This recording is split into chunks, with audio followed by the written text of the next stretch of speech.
सोरठ महला पंजवा। कर दूजा। मात गर्भ मह आपन सिमरन दे, तह तुम राखण हारे। पावक सागर अथा लहर में, तारो तारण हारे। मात गर्भ मह आपन सिमरन दे, तह तुम राखण हारे। पावक सागर अथा लहर में, तारो तारण हारे। माधो तू ठाकुर सिर मोरा, इहाँ उहाँ तुहारो तोहरा रहाओ। कीते को मेरे सम्मान, करण हार तरण जाने। तू दाता मांगन को सगली, दान देह प्रभ भानै। खिन में अवर खिन मह अवरा, अचरज चलत तुम्हारे। रूड़ो गूढ़ो गहर गंभीरो, ऊंचो अगम अपारे। साध संग जो तुम्हें मिलायो, तो सुनी तुम्हारी बाणी। आनंद भया पेखत ही नानक, प्रताप पुरख निर्वाणी। साध संग जो तुम्हें मिलायो, तो सुनी तुम्हारी बाणी। आनंद भया पेखत ही नानक, प्रताप पुरख निर्वाणी। वाहिगुरु जी का खालसा, वाहिगुरु जी की फतेह। गुरु रूप साध संगत जी, सतगुरां ने पार किरपा की है। गुरु दर ते हाजरियां भरन का सुभाग समा प्राप्त होया है। अज का पावन मुख वाक सतगुरां ने सोरठ राग दे विच बख्शिश कीता है।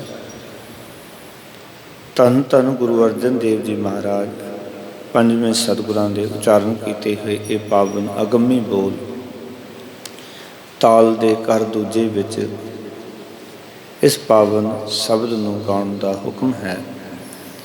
पावन अंक 613 दे उत्ते ये दरगाही बोल दर्ज हैं। सतगुरु जी पावन मुखवाक दे राही उपदेश कर रहे हैं। आख रहे हैं, माधो तू ठाकुर सिर मोरा, इहाँ उहाँ तुहारो तोहरा रहाओ। माधो का अर्थ है माया का पति प्रभु। आखन लगे गुरु अर्जन देव जी महाराज, हे माया के पति, हे मेरे प्रभु, तू ठाकुर सिर मोरा, तू ही मेरे सिर के उत्ते राखा है। आओ कि मेरी रक्षा करने वाला मेरा ठाकुर, मेरा मालक तू ही है। इहाँ उहाँ तुहारो तोरा रहाओ।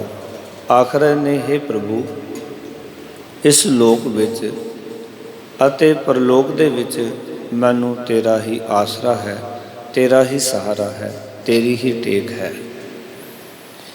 पहले पदे विच गुरु साहब जी ने आख्या, मात गर्भ में आपन सिमरन दे, तैं तुम राखण हारे। पावक सागर अथा लहर में तारो तारन हारे। आखन लगे, हे संसार समुंदर तो तारन वाले प्रभु, जिस तरह तुसी कृपा की माता के गर्भ विच अपने सिमरन की दात दे के मेरी उत्थे रखिया की, इस तरह ही प्रभु कृपा करो पावक सागर अथा लहर में। पावक कहते ने अग नूं, सागर का अर्थ है समुंदर, अथा का अर्थ है डूंगा, लहर का अर्थ है लहरां। आओ कि विकारां दे अग दे समुंदर दियां डूंगियां लहरां दे विचों हे तारनहार परमात्मा, मैनू इन्हां तो बचा लै। पाओ असा जीवां नूं इन्हां लहरां तो डुबन तो बचा लै, जिवें तू कृपा की माता के गर्भ विच बचाया सी। इस तरह ही इस विकारां दे समुंदर की अग विचों भी तू हे वाहिगुरू कृपा कर सानू बचा लै, ऐसी कृपा कर। अगे सतगुर कृपा कर रहे हैं, कीते को मेरे सम्मान है, करन हार तरन जाना। आखन लगे, कहने ने असी जीव हे परमात्मा तेरे कीते हुए वस्तुआं नूं, पदार्थां नूं, चीज़ां नूं असी सुमेर पर्वत जिन्नियां वड्डियां समझते हाँ। महाराज कह रहे हैं कि ये जिहड़े जीव ने ना, जिन्हां जीवां लई अरदास कर रहे हैं गुरु अर्जन देव जी महाराज, कि ऐसी जीवां की हालत ऐसी है कि हे परमात्मा तेरे पैदा किए हुए जितने भी पदार्थ हैं, असी इन्हां नूं मेरू पर्वत जिन्नियां वड्डियां चीज़ां समझते हाँ, ते करन हार तरन जाना। तैनू असी जीव जो तू सब कुछ करन वाला है, तैनू तिले दी न्याई असी समझते हाँ। आओ कि तू सब कुछ पैदा करन वाला, सब कुछ बनाउण वाला, पर असी तैनू तिले दी न्याई समझते हाँ। तो सतगुरु जी आखन लगे, ये साडी जीवां दी हालत है। तू दाता मांगन को सगले, पर तू ही सारे जीवां नू दाता देण वाला है। सारे जीवां नू तू ही दाता दे रहा है। दान देह प्रभु पाना, अपने भाणे विच रख के सारिਆਂ नू दाता दे जा रहे हैं। दान दिंदा रहना है अपने भाणे विच, अपने रजा विच। और सारे जीव तेरे दर ते मंगते हैं, और तू सारिਆਂ नू दाता दे रहे हैं। सतगुर अगे समझाने लगे, खिन में अवर खिनै में अवरा अचरज चल तुम्हारे। हे प्रभु तेरे जिहड़े कोतक ने वो हैरान कर देने वाले हैं। की हैरानी है? कहते एक खिंदे अंदर तू कुछ दा कुछ कर देना, ये तेरे कोतक ने, ये तेरे काम ने मालका। कि एक खिंदे अंदर तू कुछ दा कुछ कर देना, कहते ये कोतक मैनू हैरान कर देंगे ने।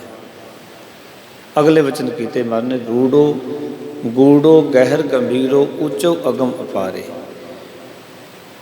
अगम का अर्थ होंदा अपहुँच। हे अपहुँच, अपारो का अर्थ है हे बेअंत। प्रभु तू रूढ़ो, रूढ़ो का अर्थ तू सोना है। गूढ़ो का अर्थ है सारिਆਂ ਦੇ ਵਿੱਚ समाया होया, सारे संसार जगत च रमिया होया, ਉਹਦੇ ਵਿੱਚ ਲੀਨ। तू गहर गंभीर है। गंभीर का अर्थ होंदा है बड़े जिगरे वाला। तू बड़े जिगरे वाला है तो सब तो ऊंचा है। ऊंचो, ऊंचो का अर्थ है कि परमात्मा सारिਆਂ तो ऊंचा है।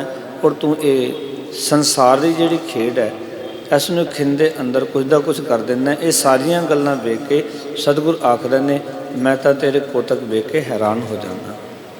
अगले वचन कीते महाराज ने, साध संग जो तुम्हें मिलायो तो सुनी तुम्हारी बाणी। आखन लगे, हे प्रभु जदों तुसी जीव दे उत्ते तरस करते हो, जिस जीव दे उत्ते तुसी कृपा करते हो, उसनों साध संगत दे नाल मिलाते हो, तो वो जीव साध संगत दे विच बैठ के तेरी सिफत सलाह दी बाणी सुनता है। आओ कि तेरी जो कृपा हुंदी है, तो उस जीव नूं साध संगत की दात, गुरु दे संग की दात दिंदे हो, तो उसनूं सिफत सलाह की बाणी सुनाते हो। तो अगले वचन कीते मारने, आनंद पिया पेखत ही नानक प्रताप पुरख निर्वाणी। आखन लगे, हे नानक निर्वाणी का अर्थ है वासना रहत, पुरख का अर्थ है ਸਰਬ ਵਿਆਪਕ ਪਰਮਾਤਮਾ। ਆਖਣ ਲੱਗੇ हे ਵਾਸਨਾ ਰਹਿਤ ਸਰਬ ਵਿਆਪਕ ਪਰਮਾਤਮਾ, ਤੇਰੇ ਪ੍ਰਤਾਪ ਨੂੰ ਵੇਖ ਕੇ, ਵੇਖਤ ਹੀ, ਵੇਖਤ ਦਾ ਅਰਥ ਹੈ ਵੇਖ ਕੇ ਹੀ ਆਨੰਦ ਪਿਆ, ਮੈਂ ਆਤਮਿਕ ਆਨੰਦ ਦੇ ਨਾਲ ਭਰ ਜਾਂਦਾ। ਵਾਸਨਾ ਰਹਿਤ ਪ੍ਰਭੂ, हे ਅਕਾਲ ਪੁਰਖ ਵਾਹਿਗੁਰੂ ਸਰਬ ਵਿਆਪਕ ਪਰਮਾਤਮਾ, ਜਦੋਂ ਮੈਂ ਤੇਰੇ ਪ੍ਰਤਾਪ ਨੂੰ ਵੇਖਦਾ ਹਾਂ, ਤੇਰੇ ਪ੍ਰਤਾਪ ਨੂੰ ਵੇਖ ਕੇ ਆਨੰਦ ਪਿਆ, ਮੈਂ ਆਤਮਿਕ ਆਨੰਦ ਨਾਲ ਭਰ ਜਾਂਦਾ ਹਾਂ।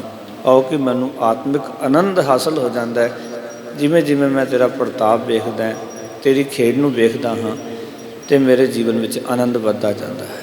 ਪਿਆਰ ਵਾਲੂ ਸੱਚ ਜਾਣਨਾ, ਜਿਵੇਂ ਜਿਵੇਂ ਨੇੜੇ ਹੋ ਕੇ ਮਾਲਕ ਦੇ ਕੋਤਕ, ਮਾਲਕ ਦੇ ਕੰਮ, ਮਾਲਕ ਦਾ ਪ੍ਰਤਾਪ, ਮਾਲਕ ਦੀਆਂ ਵਡਿਆਈਆਂ ਵੇਖਾਂਗੇ, ਫਿਰ ਪਤਾ ਲੱਗੇਗਾ ਕਿ ਇਹ ਕੀ ਵਿਚਾਰਧਾਰਾ